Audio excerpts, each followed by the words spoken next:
परम पूज्य गुरुदेव परम वंदनीय माता जी सूक्ष्म रूप से विद्यमान है। नमन करता हूँ, मानव मात्र को प्रणाम करता हूँ दोस्तों।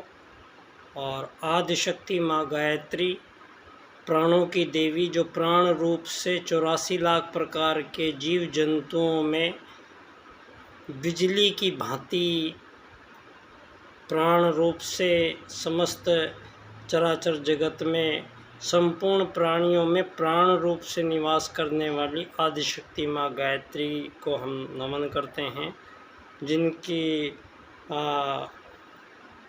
जिनकी अभ्यर्थना सृष्टि के प्रारंभ में वेदों की जननी आदिशक्ति माँ गायत्री। दोस्तों, इसका वैज्ञानिक स्वरूप अगर समझना है आदिशक्ति माँ गायत्री का, तो ये प्राण रूप है और प्राण बिजली के रूप में हैं, उनको आँखों से आप देख नहीं सकते हैं। और दोस्तों, यहाँ परमात्मा जो क्रिएटर है सारे ब्रह्मांड का, वो भी सूक्ष्म में है, वो भी बिजली की भांति है, उसको भी आँखों से किसी रूप में नहीं देखा जा सकता है। और तीसरा सनातन परमात्मा है जो पूरे ब्रह्मांड में संव्याप्त है, और समस्त ब्रह्मांड में दोस्तों आदिशक्ति माँ गायत्री का प्राण भी संव्याप्त है। और सनातन जब परमात्मा है तो उसका एक अंश आत्मा भी सदा सनातन है, और इसको भी देखा नहीं जा सकता है। ये जो महत्वपूर्ण जीवन धरती पर चल रहे हैं, इन संपूर्ण जीवों में, जीवन क्रमों में 84 लाख प्रकार के जो आप लोगों को अलग अलग सभी भांति भांति के जीव जंतु दिखाई दे रहे हैं, वृक्ष वनस्पति, दोस्तों इन सब में प्राण रूप से आदिशक्ति माँ गायत्री विद्यमान है। और संपूर्ण शरीरों में जो भौतिक शरीर हैं, इन संपूर्ण शरीरों में किसी भी भौतिक शरीर में वो अंग प्रत्यंग नहीं है जो आदिशक्ति माँ गायत्री के प्राणों को धारण कर सके। तो शरीर कोई भी शरीर प्राणों को नहीं ग्रहण करता है, क्योंकि मृत्यु के बाद आप देखते होंगे कोई भी प्राण सामने ही रहते हैं जीव के, लेकिन अंदर नहीं जाते हैं। तो जो प्राणों को खींच रहा है, ले रहा है, वो कौन है, इसको समझना सबसे ज़्यादा ज़रूरी है। जब भौतिक शरीर आपका, जीवन और मौत किसको कह रहे हैं आप? जीवन उसको कह रहे हैं जब किसी भौतिक शरीर में कोई सत्ता सूक्ष्म रूप से आई है, उसको कहते हैं आत्मा। वो है सॉल। ये सॉल जो है ये परमात्मा का ही अंश है। तो परमात्मा कौन? परमात्मा जो पूरे ब्रह्मांड का क्रिएटर है, तो मानव भी एक उसका अंशज क्रिएटर ही है यहाँ पर।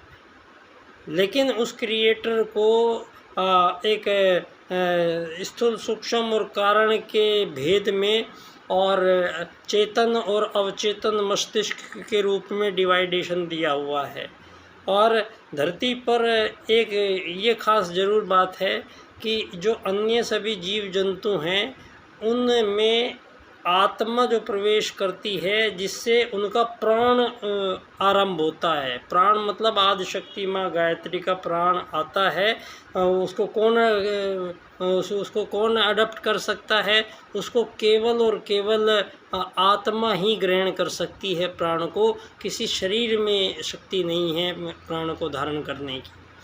तो दोस्तों, यहाँ परमात्मा का, आदिशक्ति माँ गायत्री का और आत्मा का जो समागम है, वो यहाँ 84 लाख प्रकार के जीव जंतुओं के रूप में और निखिल विश्व ब्रह्मांड में और कितना बड़ा और कितने जीव और कहाँ कहाँ क्या है, ये सब वही जानता है।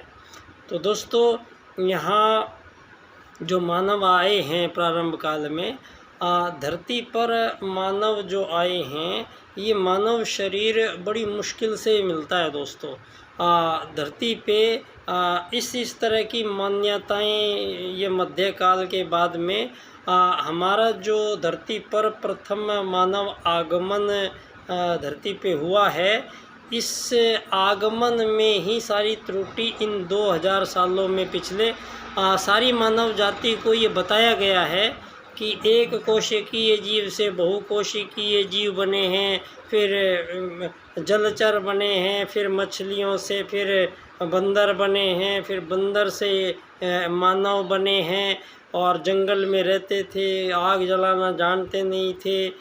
इस प्रकार का हमें आज तक जो ज्ञान दिया गया है दोस्तों, इस ज्ञान को ये लोग सिंधु घाटी की सभ्यता से तौल के और इन 2100 साल की सारा ये जो तामझाम दुनिया के सामने है, आज दुनिया जिस रूप और स्वरूप में आपको दिख रही है दोस्तों, यहाँ बड़े परिवर्तन हुए हैं दुनिया में।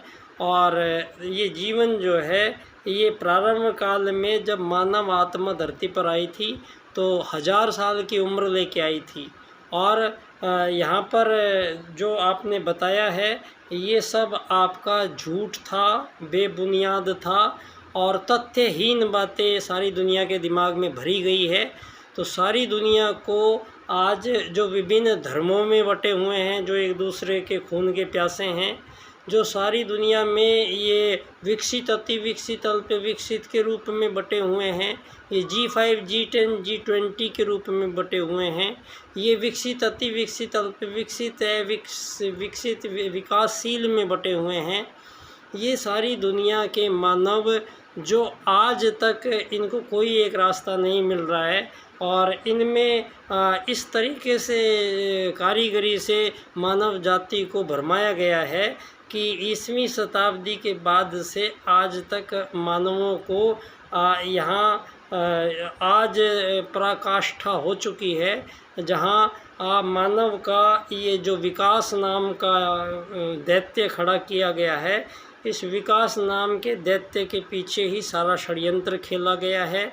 और ये सारा षड्यंत्र की मुख्य जो जिम्मेदार भूमिका निभाई गई है वो है राज की नीति ने।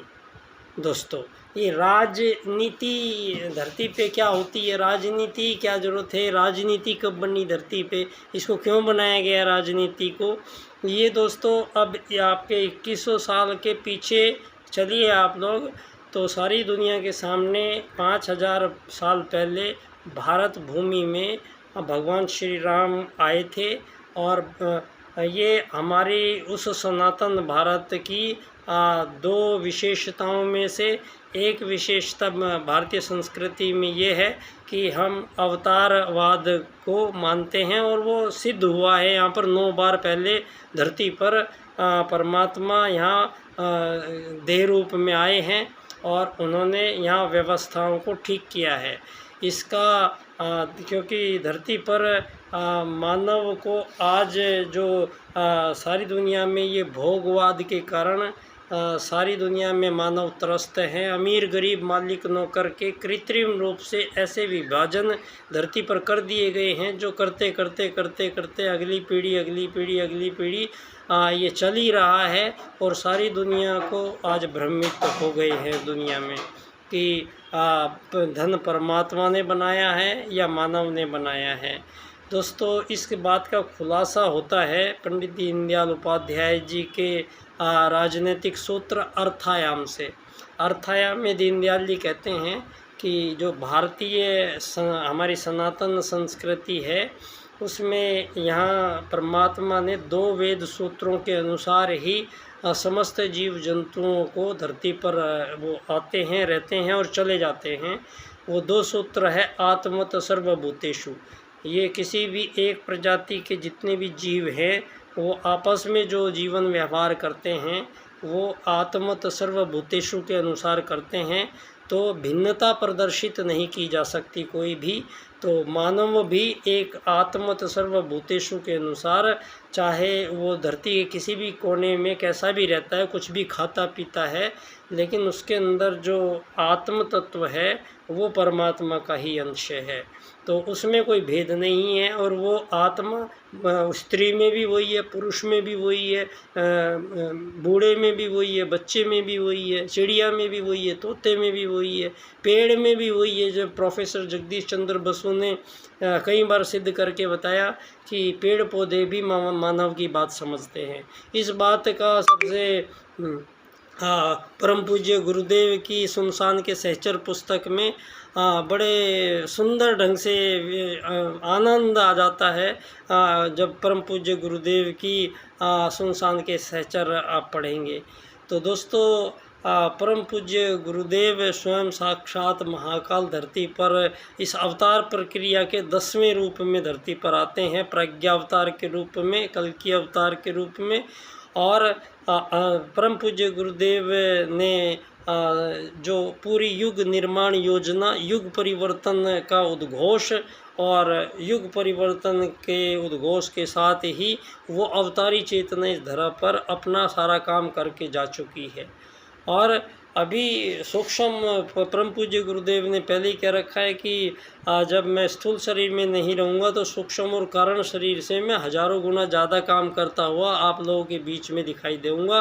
तो अब आप लोग परम पूज्य गुरुदेव को इस जो वो युग परिवर्तन कर रहे हैं उसमें आप सूक्ष्म रूप से गुरुदेव को हर कोई जो जुड़ा हुआ है उनसे वो महसूस कर सकते हैं।